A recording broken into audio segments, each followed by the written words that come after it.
Welcome to the Small Giants Fishbowl.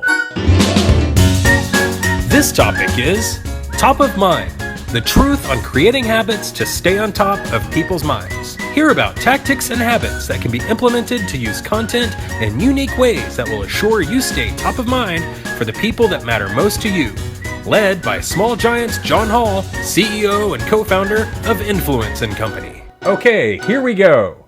First thing that I just wrote down here was that in my freshman year of high school, I wrote a letter to Nicholas Sparks after seeing a bunch of Nicholas Sparks movies and told him how he changed my life. And it was a pretty long 3 or 4 page letter. So when you think about embarrassing moments of your life, now that I think back that I did that, hopefully that makes you feel a little more comfortable talking to me because that's fairly embarrassing at this point in my life. But my wife brought it up to me the other day, and I was like, man, that's something I got to share on the next webinar as one of those embarrassing moments. So now that we're all friends and we feel comfortable with each other, the background behind my story is that I've always been an entrepreneur in some way. Like I started off like selling, basically my lunch in 3rd grade. I actually got suspended for basically it became a business. I would find out what I could get for a Twinkie or a ho-ho and then get people to have their parents pack them lunches with that in there because I know I can make money. So that was my first business. And then I got somewhat lucky when I was 18, got involved in real estate when I went to University of Missouri and started a student housing company. It turned out to do pretty well. And then ended up starting this business with Brent, my 2 co-founders, Brent and Kelsey Meyer, and who are awesome people. And we got together specifically because this was a huge challenge for us. Is that we were all young entrepreneurs, and The model has been let's get it up there in the cloud, and then let's archive and search it. Hello? That's done very easily. Okay, I'm getting Using some. our technology. Can you hear it? Can you hear the voice in the background? Yeah, I'm gonna force mute some. Let me see. But yeah, I mean, it sounds like they had some good insights there about it, but it wasn't about the topic. But whatever. So what ended up happening is that we started this company based on the challenge that we had as entrepreneurs that were younger because we had a bunch of barriers that, for example, I was in the tax credit syndication business where the average age was about 15, 20 years older. And so what happened was I had a barrier where I'd walk into a room and there was a natural trust barrier. And so what I wanted to do and what Brent and Kelsey and I got together to do, we all had our stories that were similar to that, is we said, let's start a business based on increasing trust for entrepreneurs. One of the big things that we build our companies with is trust and building reputation or relations and lack of trust barriers. And so the idea was initially to help entrepreneurs and small business owners naturally get their insights, their expertise into content and raise their brand through distributing that content to a specific audience. So we started off with ourselves first, where I ended up starting out on like very niche publications and doing some mini things here and there. And then next thing you know, I'm one of the youngest Forbes columnists, contributing to Inc. A lot of different things ended up happening that were very beneficial. And so we said, hey, let's scale this. Ended up scaling it within the first year or 2 to entrepreneurs and small business owners. Next thing you know, we're working with like American Airlines, Office Depot, Dell, AIG, LegalZoom, some of the largest companies in the world. And so we've gone from 2 employees a couple of years ago to now we'll be over on payroll about 160, 170, about 100 or closing the gap to 100 full time. And so it's been quite a ride. And so now we're the largest distributor of expert content in the country to media outlets or niche blogs or publications. And so that's kind of the story. As crazy as it is, we didn't think we were going to create a company in this round that was that kind of fast growth, but we kind of fell into it just trying to help ourselves and other entrepreneurs around us. And then it's worked out really well. All right.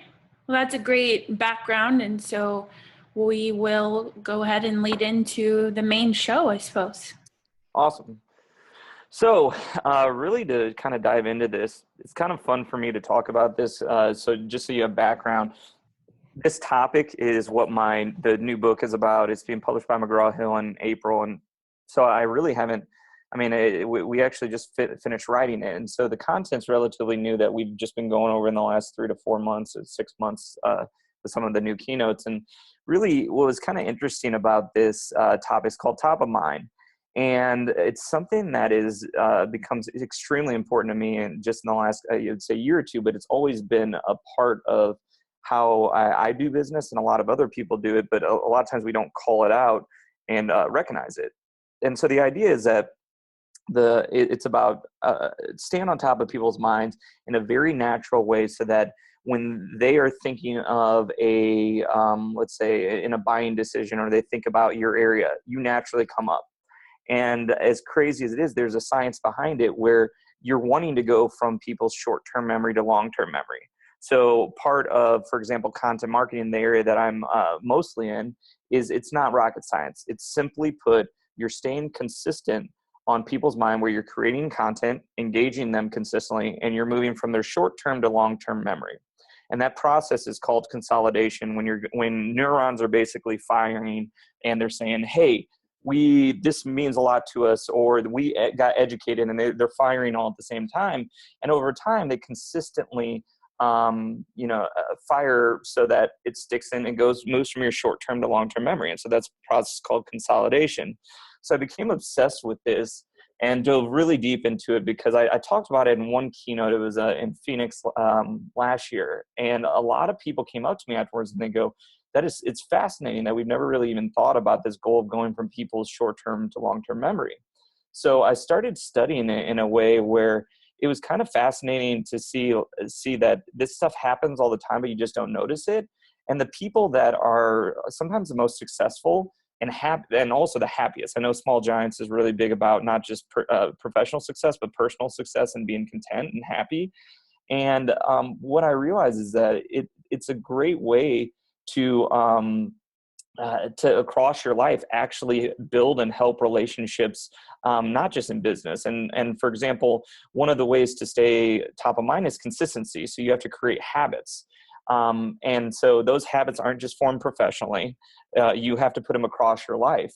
And so I haven't just helped relationships out professionally with this strategy, but also personally. Staying on top of the minds of people like my old friends from college, my extended family, things like that. You just don't think about it. But the more you stay on top of each other's minds, the more that you think about doing stuff together or an opportunity for each other. And so it's really important that, the general idea and the very 15,000 foot view is that, this is an important topic, not just in your professional life, but in your personal life. And so to start off with the kind of core part of this, of what you do to be top of mind is trust. There's great books like The Speed of Trust and different things like that talk about how you gain trust. And what I call them trust touch points of what you need to do to ultimately to have some of those initial touch points that you're starting to not just get in front of someone, because advertising is just getting in front of someone. Trust touch points are getting in front of someone in a way that creates a meaningful connection. And it creates, whether it's a small meaningful connection or a huge one, it's extremely, extremely important, because over time you start raising your equity in the trust area. And so I'm going to skip to sharing my screen real quick. All right, so I'm going to skip to this. This is a part of one of my keynotes, is that I think everybody with every relationship, there's a trust meter. And I think that this trust meter is more important than ever, especially because a couple of trends. One, people don't like being sold to anymore. They don't like, and this is actually one of the trends that, let me just skip to it here. One of the trends that I talk about in a lot of my speeches is that the generations have changed, where millennials and younger generations, they don't trust as well, because of the fact is that they know there's information out there that they can figure out, whether it's through searching on the web or whatever resource there is, to make a better decision. And so that's, unfortunately, like when I grew up, I was selling like cheese and sausage and popcorn door to door. That was a different area, or it was a different generation than now. They can check their iPad and see, reviews. They can see content around the topic. So it's very important that we're moving away from communicating about like how I'm awesome and, as an entrepreneur, as a company, as a product, to what we can do to help you out or engage you in a way. And so that's why it's important to have kind of this trust equity. And, this is an example of how long it takes somebody to, in a court case is actually, this is where I got it from, is that even if you look at, I probably trust someone, even if there's several really good lines of evidence, you still don't 100% trust someone. So it's very hard to earn this. And so what I do, is I like to break down what trust is and the touch points that come into play.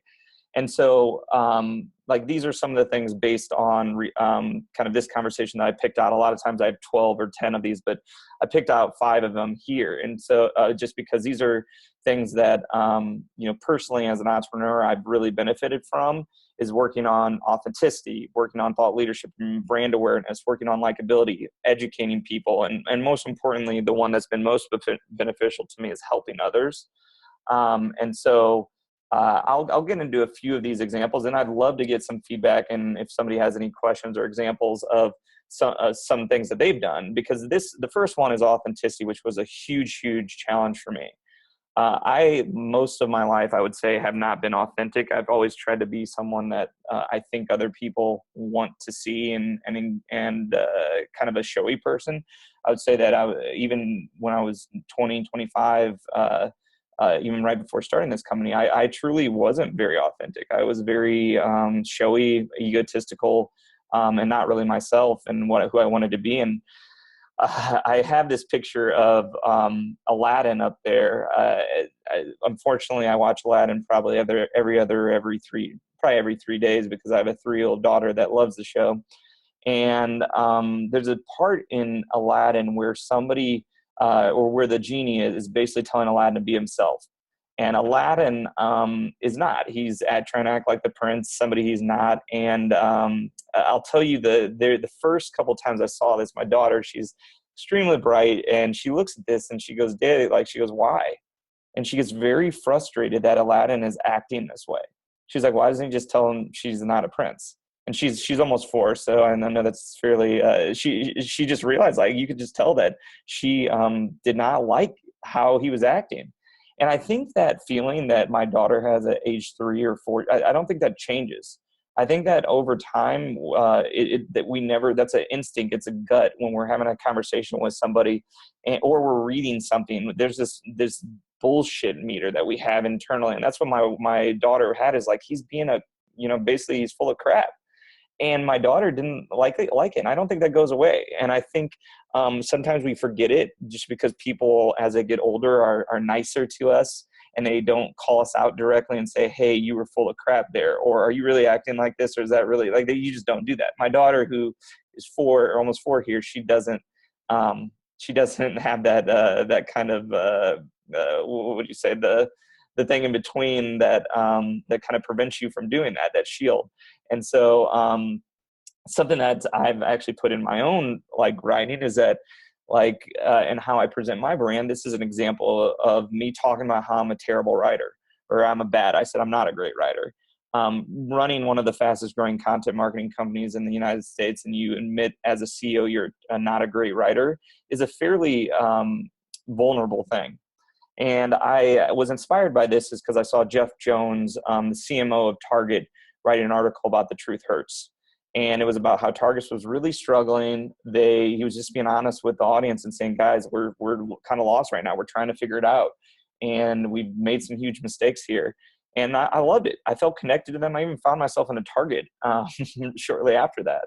And so for me, that was a pretty important sign that I felt so engaged by him at that moment, that I said, what's something that shows some of my vulnerabilities as a leader that I can share and engage with people. I did this, and the article ended up doing extremely well to a targeted audience, especially amongst entrepreneurs and CEOs.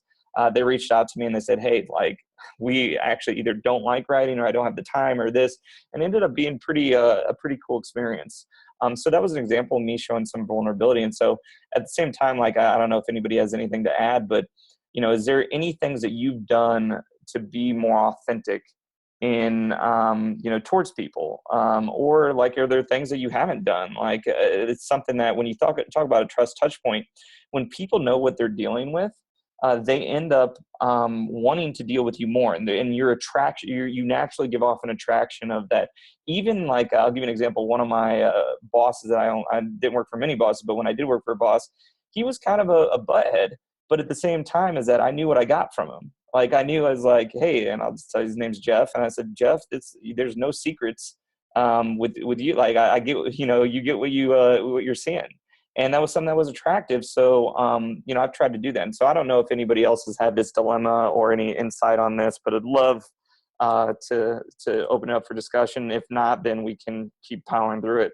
John, I have a question, just a thought. So for those folks who don't have a blog or a digital channel, and maybe they're kind of far removed from the interacting with the customer, what are some other ways that they can present themselves, or what are some other habits of consistency that they can implement to try and get out there in front of their customers and present themselves authentically?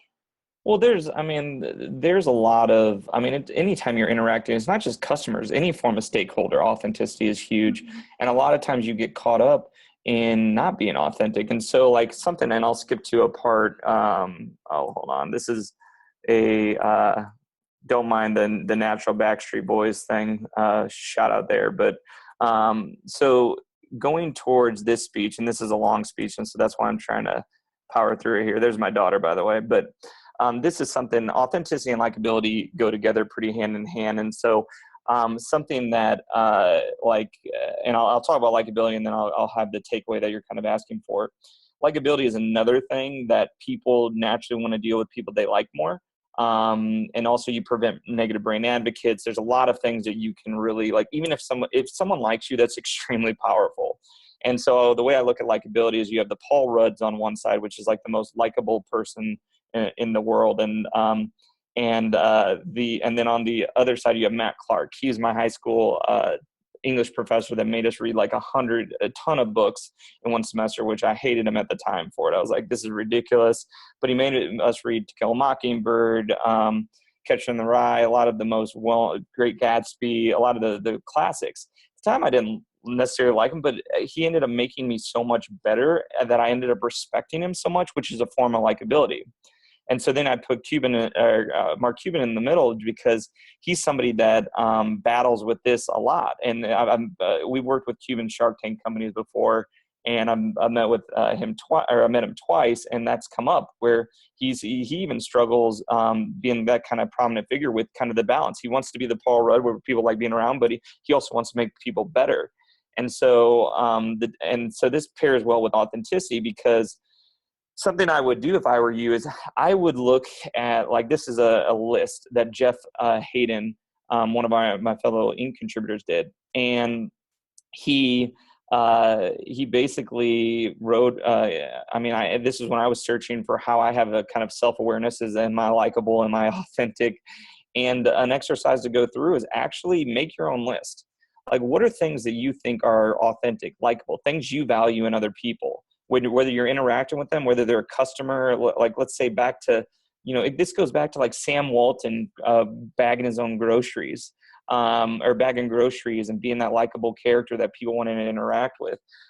There's things that you can look at. And that was one of the things that I wanted to do is I looked at Sam Walton and I said, something that's authentic and likable for me is that, being the CEO that will sit there and, like a lot of times when I speak at an event, I'll go afterwards and I'll help them clean up, or I'll help them, go there and do those kind of things that they would never expect you to do as a CEO or an entrepreneur or a leader of some sort. And so like, those are things that I valued. But I'll be honest with you is that when I did this probably a year or two ago, where I made a list of the things that were so important to me, the first three things that you're going to put down are three things that you probably see in each other, but you value or see in other people, but that you do well. The natural thing is to put down when you're doing a checkpoint on yourself is, am I being authentic? Am I being likable? Am I actually gaining people's trust? You pick the top three things that you do. You don't say that, okay, well, you're not going to pick three things you suck at. And so that's why I make the list long, make it 15, 20. You'll realize that what happened with me is that out of the 11 things that Jeff, who I respect here, I didn't do probably half of them. And it made me really think about myself and think about like, hey, am I like doing this the right way? Am I like really, I mean, the example before it was writing, but it's just how you're interacting and communicating people. Do I listen more than I talk? No. I mean, I was probably talking at this time 80%, 70% of conversations, and that's a problem. And so there's a lot of simple things that you can be self-aware and write these lists down and have checkpoints. Something I do is I grade myself, and then I have each 6 months I have an employee that I respect a lot. I have them grade me as well. And so the first time I did this, I had Brittany, who was one of my she leads my publication department, and she said, here are 6 things that I think you can work on, and here are things I think you do well. And what was really interesting is that I did the same thing for myself with the same 6 topics that she was going to bring up. And I was wrong. There was 2 of the things that I thought I did really well. She thought I did poorly. And 2 of the things I thought, it was basically the opposite. And so I think that my takeaways for this is to consistently make lists like this and be honest with yourself. Are you presenting your brand? Are you presenting yourself? Are you doing the things that, for example, they don't discuss the failing of others? I think as a younger entrepreneur, I'd love to talk about stuff like that because it would make me feel better, I guess. But is that really the right thing to do? And does that make you feel good? And also, it's bad for your brand. It gets around. Like I try not to talk crap about people at this point, even if they are, failing. I mean, you a lot of times those people that end up, like some of the best entrepreneurs fail, and then they succeed. So what does it say about you if you're talking about them failing, because they might immediately become a success and they're going to remember, that you were talking about them. So there's a variety of things that, when you think about how you're engaging with people, you're going to stick on their mind longer if you are more likable, you are more authentic, and it's in the right way. I'm not trying to act like somebody you aren't. The things that you value, you should at least be somewhat self-aware. So hopefully that kind of gave you a takeaway of a kind of the listicles to make yourself and to test that out. Okay, something I wanted to cover that is big for this. Let me go back past all the weird stuff. Just trust me, with that speech, it made a lot of sense. But it's about helping others. And something that's really big for me is this idea behind helping and engaging others. And once again, anybody can raise their hand at the time. We might have a quiet group here, but this is something that by far, when it comes to having these trust touch points, what you can do more than that will gain trust more than almost anything is helping people. And so, for example, the first step of it is you find out what's valuable to them. Every conversation that you will have I would say 90% of my conversations now, I end with, what can I do to be helpful? And it's simply it's identifying what's something that can be, valuable to someone. Because a lot of times people help, like everybody, like, for example, I got a lot of Starbucks gift cards one year for some reason. I don't even drink coffee. And so, like, how valuable is the Starbucks gift card to me? And the example that I give in some of my speeches is that, I throw an iTunes gift card to somebody in the crowd that I know doesn't use iTunes. And then I go, hey, what should you do with that? And the first thing they say is, well, I wouldn't use it. And I'm like, okay. And I ask them another question. It doesn't come to their mind naturally that they should find somebody next to them that values that card. Somebody next to them that could be extremely, could value that a ton. And so it's very important to understand, and you should give it to them because their perceived value that's significant. And that person you can create trust just like that. And so it's important to understand what's valuable to people. And a lot of times when I'm at events or speaking or let's say I'm at a conference, let's say I was just at the university here, and I say, hey, what's a way I can be helpful? Somebody just said, hey, I'm looking for a web designer. We're actually redoing our site. I go, great. I've got a couple people that I can recommend. That's a simple way to help each other. That's kind of the point making introductions on point 3 here is that, if you're going to consistently create habits to create a habit, you've got to do personal, professional. And so I always ask whoever I'm talking to, what can I do to be helpful, whether you're a friend or whoever. And so some of these things, for example, offering transparent feedback, that's something that is like you always forget to tell people whether they do good or bad. If somebody does really great, like for example, like on the good side of things, I recognized one of our early relationships with LinkedIn because she did a great job on the PR side. I have a huge issue with traditional PR and a lot of the challenges when you're dealing with someone who's in that area. And for me, this person from LinkedIn did an amazing job. She, for one of my columns, she worked with me very easily. It was an awesome experience with her, and she did well. So I emailed the executives and some of the VPs at LinkedIn and said, "Hey, she did a great job. I just wanted you to know that." And she, got rewarded for it. I mean, she wrote me an email and said, "Oh my gosh, like, thank you very much for doing this." And that was very easy. It was simple for me to do. It took 2 minutes out of my time.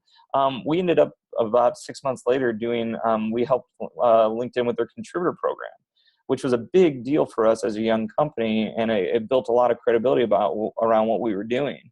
And so those are things that happen all the time. And also, I don't want to just say positive, transparent feedback, but constructive. I spoke at an event with a guy who is a CEO of a unicorn that just sold for over $1 billion or around $1 billion. And everybody just kind of loves it, like goes up and he's got his posse and they're all like, "Oh, great speech and awesome."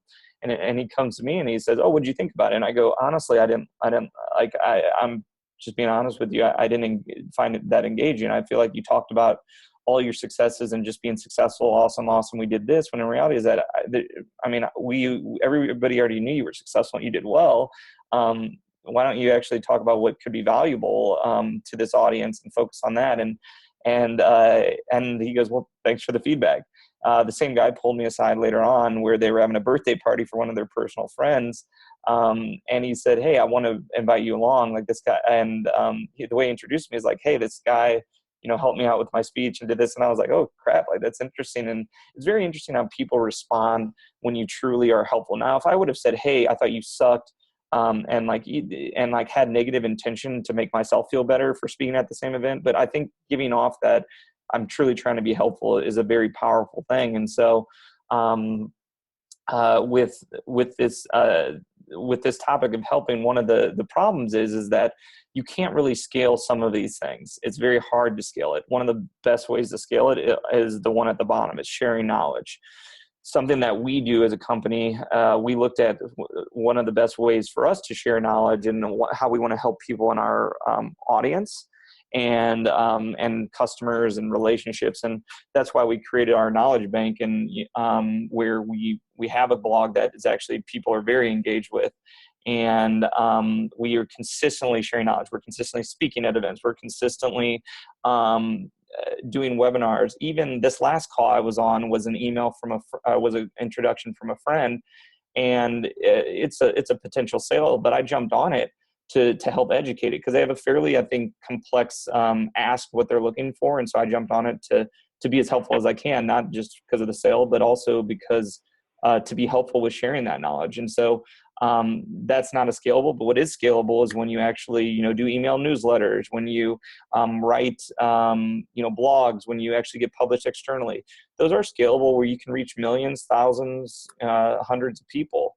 And so it's very important to try and scale that and have those touch points, because anytime someone engages with your brand, whether it be for even socially, if you have a Twitter presence or something like that, and people see that, it's not necessarily do they gain a bunch of trust with seeing you socially on Twitter or a publication or something like that, but they see your brand just a little bit, it creates some trust. Now there's other things here that can create significant trust, which for example, that transparent feedback and making introduction, recognizing people, those can make some bigger kind of jumps to the trust equity kind of totem pole that I showed you earlier. But it's important to understand that, to create processes like this and to start looking like in a 30 or 40 minute span of while I'm talking, it's hard to really identify, okay, how is Rufus really how am I going to implement everything? Like all I want to, when I'm talking about things like this, is I want people and with the book especially, is I want people to read the book and I want them to say, if I can just change my life in this small way where I try to be a little bit helpful, or I try to be a little more authentic, or more likable. There's all other things that go into the book and talk about it. Then that's a win for me, because I know that if you do that, and over time, if you have these consistent trust points, you're able to do some great things, and you end up. What I'll say here is, let's go to kind of the consistency part of this. If you end up being consistent, you can completely be in a situation where you absolutely are like the one that people think about at the right time. And so that's what should be the goal. And so when you talk about consistency, and I'm going to this because Paul Spiegelman's obviously has been big in the Small Giants community. And Paul, this actually was sparked. This is in the newest keynote that I did, but Paul sparked this example. And so I can get into short-term and long-term memory and the science behind it. But ultimately, if you're doing some of these trust touch points, like with helping others and scaling that, you over time, if you do it consistently, you go from short-term to long-term memory. And so for me with this, it's been, I was actually on the phone with Paul, it was like probably a year ago, and he said, he said something about one of his goals is to help others and to educate others in a way that he moves from someone's short-term to long-term memory. And I was like, oh, that's cool. And we started talking about it. And he asked me, is there anything that, goes into your mind from like that, the example of going to short-term to long-term memory? Because his idea was, when it comes to helping others, and being a culture, kind of expert, he wanted in 10 years or 20 years, people kind of still recognize that name, because that's such a powerful thing. And so for me, I looked at that, and I told him on that phone call, and I said, well, there is something, is that I'm really terrible at singing. I'm that awkward person in the car that like is singing a common like song, and I don't get the words right. I'm like the one that's like sings like the happy birthday and somehow mixes up the words. However, with the Cabbage Patch Kids song, I remember every single word from it. And it is something that my sister, when I was 6 years old, made me over time come and sing it in front of her friends about once a month. And I was a kind of a party favor, I guess you could say, for her. But she, like the people were engaged at the time, and I was engaged by it too. It was kind of a fun moment. And what ended up happening is that my sister just got married recently. And I was telling Paul this, is that, she got married where we were sitting around the rehearsal dinner, and we mentioned the Cabbage Patch Kids. And not only myself, like I knew the words to it, but also my brother knew it. Several people knew it that were in that room it was like 25 years ago. And it was amazing to kind of see that. And it's not rocket science. It's back to that consolidation process where I engaged people over time, and not only engaged them, but they engaged me by creating that kind of connection. And a lot of times with communication, that's got to be a goal, is that what are you doing to engage people on the other side? Because it will stick with you. And as you do that over time, it's going to be something that goes in their long-term memory. And then when they're thinking about you at the right moment, so it could be 15 years down the road and somebody's thinking of 15 years down the road, if somebody brings up who's a good culture expert, I'm probably going to think of Paul Spiegelman. He's done a great job of staying top of mind, has been helpful at the right time, and he's engaged me in ways in person or just in his content that I've read. And so that's something that's extremely powerful. And if you don't believe me, everybody calls me out when I've mentioned this since then. So here we are, Ramey, stuck in this old gold mine, just as sad as we can be. Feels like a long, long time, and we laughed and played together, you and me. I wish we could go far away. Oh, Ramey, simple Sadie. Like, I can legitimately rap it. So you don't want to hear the rest, I'm sure. But that's something that it is an extremely powerful thing when you look at this idea of top of mind. Is that there's and what I want to challenge people to do is that these are just a couple examples. There's so many different things that I cover in the book, but it's also what you see, what engages people. You're the best researcher to engage people that matter most to you. And a lot of people rely on going to me and reading my book, which I'd love for you to read the book when it's released, but at the same time is that I want to also challenge you to look at is that how are you engaging people, whether it be through everyday conversation, whether it be through talking to your wife or your husband or or just anybody. And when you're in a situation like that, look and see what engages people, and consistently try and create processes around that. Like, asking, for example, me saying how can I be helpful to you is a way that I've learned it's a great way to engage people. A lot of people aren't asked, for example, especially higher tier relationships, like media outlets, like managing editors at a really well-known publication. For example, several years ago, the managing editor at Forbes, we were talking, and he goes, great. All right. So that's awesome. Here's what I can do for you. And I go, okay, cool. I go, how can I be helpful towards you? And he goes, what do you mean? How can I be helpful? And his name's Tom Post, really great guy. And now he's not there anymore, but he goes, John, like, that's actually like, not many people ask how I can be helpful or how they can be helpful for me. All they wanted for me is like, how we can get on Forbes, how we can do that. And so he goes, that's really interesting how you asked that. And I backed it up too. When he looked for a new job and he needed help, I went through his resume and I gave him feedback. I gave him LinkedIn lessons and different things. And I spent the time to do that. And he knew he could count on me.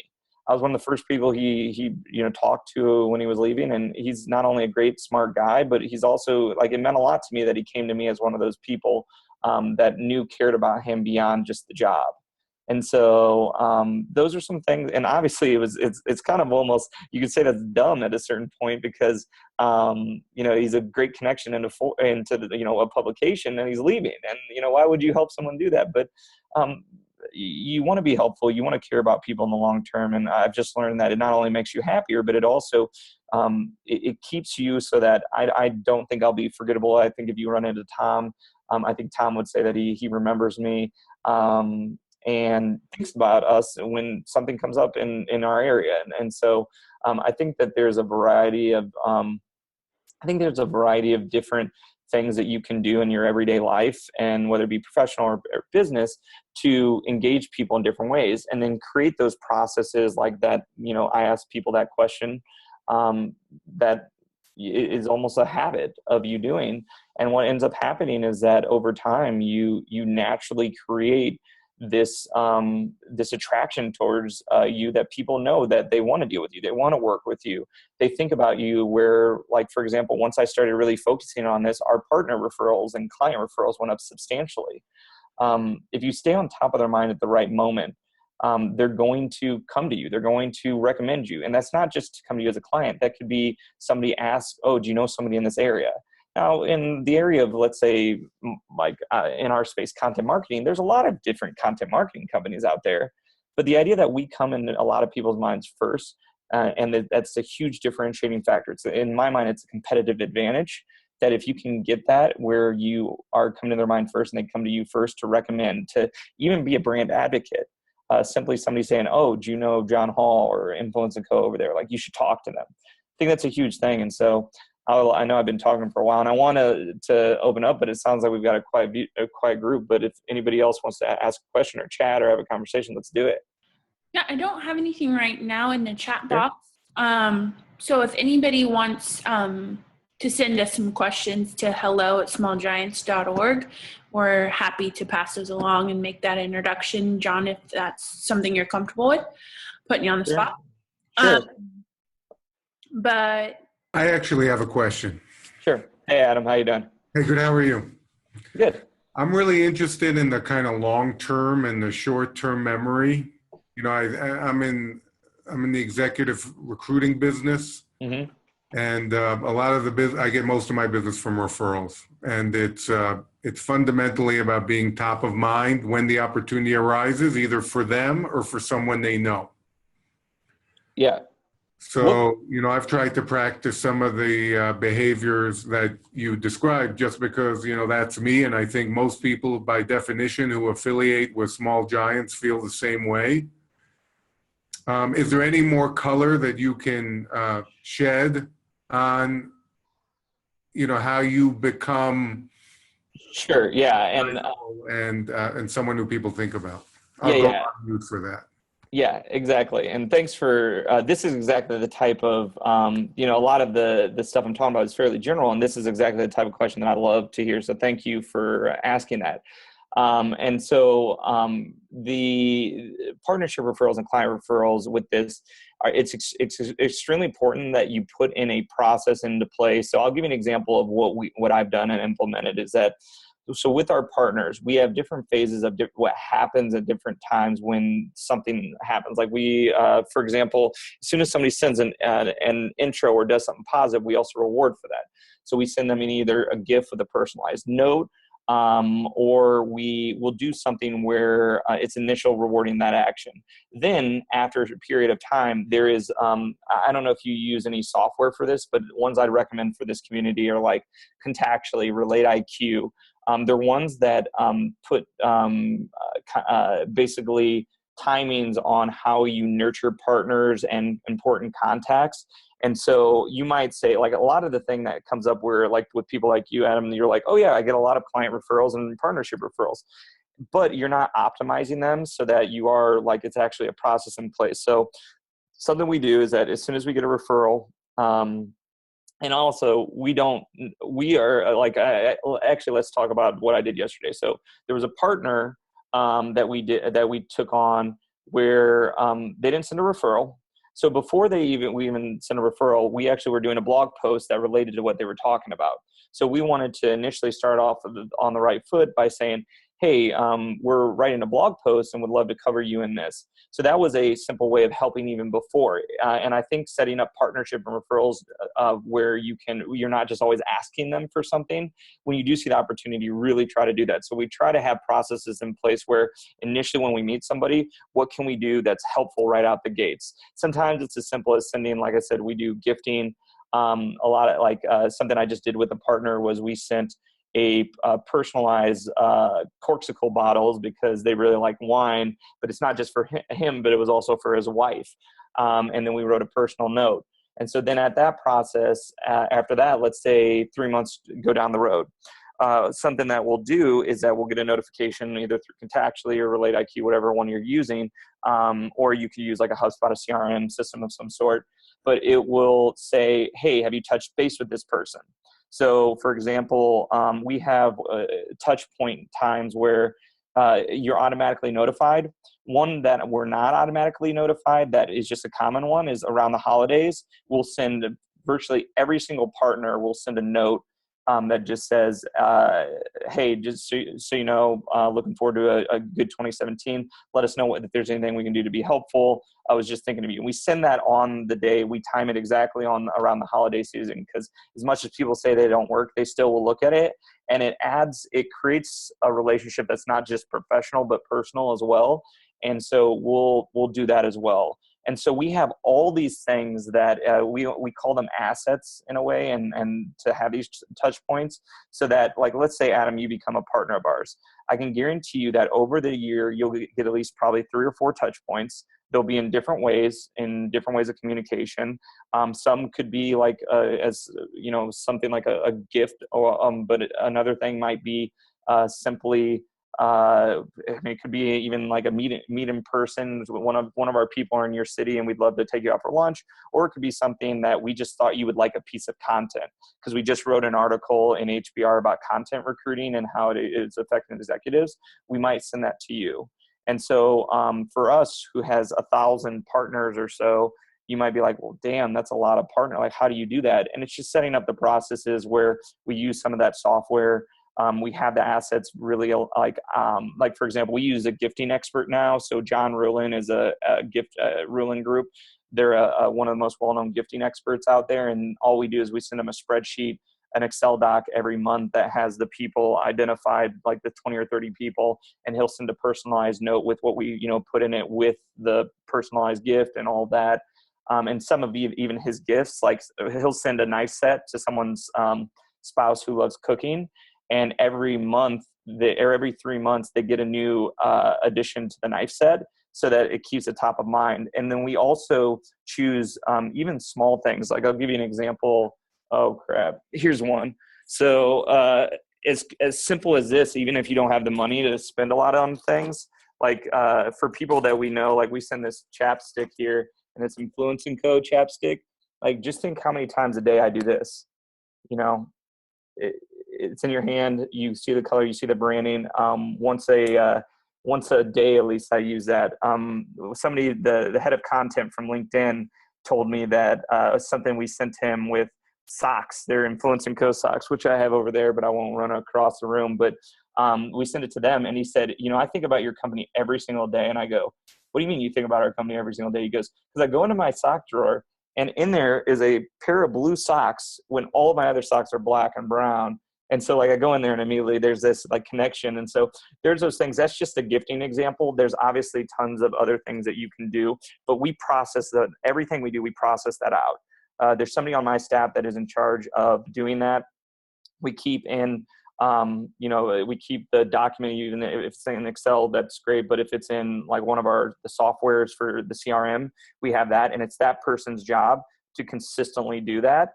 And then also we categorize people in a certain area. So I would categorize you now in an area of, executive recruiting, or in the recruiting space. So you would probably get a piece of content related to that in the next 6 months, either emailed to you, it would be shared in LinkedIn in a way where we can make sure it reaches that people that are connected to me, or second degree connections that we actually make sure it gets in front of in a way. You're somebody that gets on a certain email list that we can make sure that we hit a piece of content like that that's resonated towards you. So there's a variety of different tactics that we use, but the important thing is that we create processes, have somebody who leads those on the team. If you don't have someone on your team and you're a solopreneur, then it's harder to scale, but you can still do it. Like I still do certain things myself, but I have to constantly challenge myself to identify where I should connect to someone. So like, for example, once a quarter, I have 12,000 LinkedIn connections, and I go through each one of those, and I will at least try and do one thing. It takes typically 5 or 6 days for me to do, and I'll have a touch point to make sure that I'm hitting each one of that's valuable. Some of them aren't as valuable, to be honest with you. And then I'll do that as well. So a lot of those are processes. Hopefully that answered the question. Sorry, thank you. It sure did, more than I even expected. Cool. Awesome. I'll send you some chapstick, man. I need it in Detroit. Thank you for the question. I really do appreciate that. It's I don't like, as I talked about earlier, is that you have to really challenge yourself to be a listener. And sometimes, like when I start talking about things like this, I'm excited and I like it and it's fun to talk about. But I certainly appreciate you engaging. I've actually even seen that in practice too. So John, you might not even know this, but I was functioning as Paul Spiegelman's admin whenever he had a contract and wrote content for Influence & Co. for about, I think it was a year. Yeah. And I got a coffee cup in the mail that was Influence & Co. and it's like the really cool blue swirly logo. Yep. And I thought, okay, this is going to be directed to Paul. No, it was to me. It was to me. And that just made me feel really special because I was kind of helping on the back end, be a liaison between Paul and the firm. So that was just another really cool touch point too. If there's someone in between you that helps, because then I can say, hey, Paul, they did this. Isn't that cool and thoughtful? That keeps them top of mind too. So just an interesting thing to say that we've seen that in practice. Yeah, and you were nice to deal with. And so we also reward people and show it's not just rewarding, it's showing appreciation. And one of the things we don't do enough is we don't show appreciation towards others, and you have to do that. And at the time, you were probably being helpful towards the team. And one of the things I try and communicate to the team is that when there is someone like you, do something little. It doesn't have to be something big. It doesn't have to be a big gift or anything, just something that, even words sometimes. And something that Adam just did, which is a great example, is that I will remember Adam because like if we run into each other and he says, yeah, hey, you remember me from that Small Giants, let's say I see him in an event, there's going to be a bigger connection between us than someone I just showed up and said hi to at that event. Mm-hmm. So let's say I speak in an event in the future and he comes up to me afterwards. He's like, hey, it's Adam. Like, I'd be like, oh yeah, like it's good to see you, buddy. And just things like that, as simple as what he just did there. is something that should be encouraged. And you'd be surprised by how many people that are speakers, or even like, I'm not like Tony Hsieh at Zappos, but even the Tony Hsiehs at Zappos, like, I mean, we have the people that we work with that are really super well-known influencers. And even those, it means something to them when you engage with them. And so a lot of times, like when you have crickets, like it's very common to have crickets when you're doing a webinar or even at a speech, just because there's a lot of times like, it's not because your content wasn't interesting. It's just, there's not a lot of type A personalities that are like, hey, I want to immediately talk, like, let's, jump on. And so you value that. And so like, I've seen legitimately like the Gary Vaynerchuk speak and nobody have a question afterwards. And it sucks. Like as a speaker, like, oh, well, I guess what I say doesn't engage. When the reality is a lot of times those speakers, like I've been there and I've seen those speakers and it is engaging stuff. And I always try and raise my hand. Like I've done that with even like Richard Branson, when he spoke at an event, I asked him a question when somebody wasn't even asking him a question. And he was like, really? He was like, ouch. And I asked a question. And he came up to me afterwards. He goes, thanks, man. I appreciate you interrupting the crickets.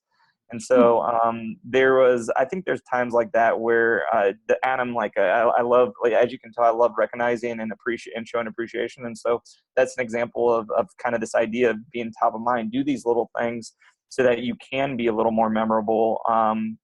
6 months down the road, if I don't hear from Adam and there's nothing that happens in between there with us, there's a good chance I could forget him too.